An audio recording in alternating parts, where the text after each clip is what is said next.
I'm 22 years old, fresh out of college, and I recently got a job at my old high school as a sort of computer intern in the school basement.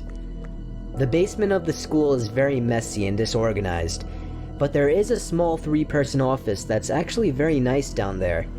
It has 3 nice big desks, 2 mini fridges, a flat-screen TV mounted on the wall, and oh so satisfying air conditioning, a luxury the students and teachers cannot enjoy in the school. And of course all the school servers and other computery stuff. I got the job because 3 of my old computer teachers flat out adored me. I could actually consider them as real friends, not just teacher figures, so they all helped tremendously in landing me this job. It's been great, until something that happened a few weeks ago. My 2 co-workers that share the office with me, Dave and Gary, weren't in the office at the time. They were upstairs working on papers or whatever. I was eating my sandwich during my lunch break when I got a phone call from one of the women in the front office, telling me the school was on lockdown and that somebody, possibly armed, had entered the school.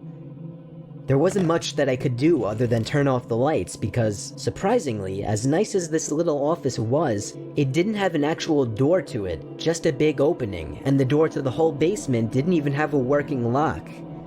For my own safety, I did turn off all the lights in the office and my computer screen.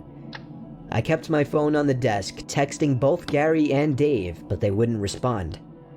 I sat down there in the dark, playing games on my phone for like 20 minutes, waiting for the call from up front to tell me to resume working. I had no idea what was happening. I couldn't hear what was going on upstairs from down here, but I was not allowed to make any calls until I was informed that the lockdown was over. Then, the noisy basement door opened.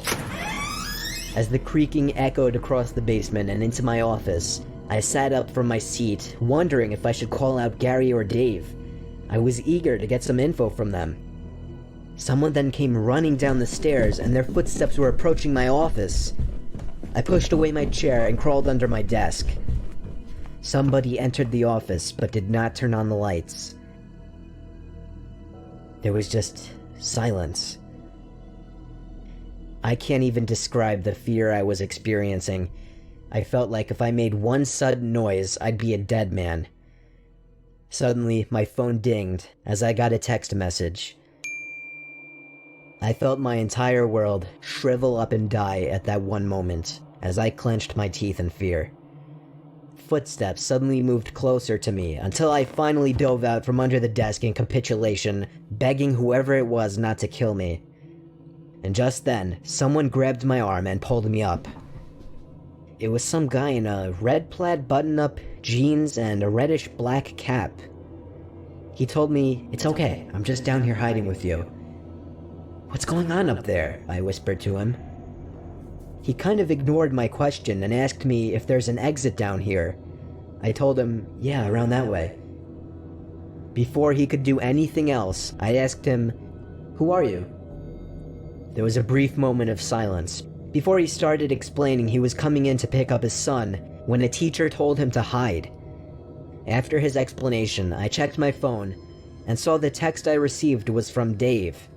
It said, "Dude, this is fucking crazy. Some guy with a gun shot Mr. Buckley. He's wearing a red shirt and a hat. Whatever you do, don't come upstairs."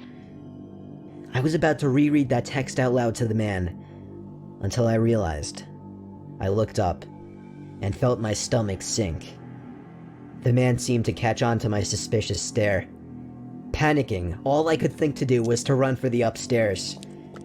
A gunshot echoed through the basement, and I could hear the bullet ricochet off something metal in the darkness. But thank God the bullet missed me, and I made it upstairs. Fortunately, police were waiting at all exits, including the basement exit, and caught the man the second he opened the door. More good news, our teacher Mr. Buckley survived the gunshot.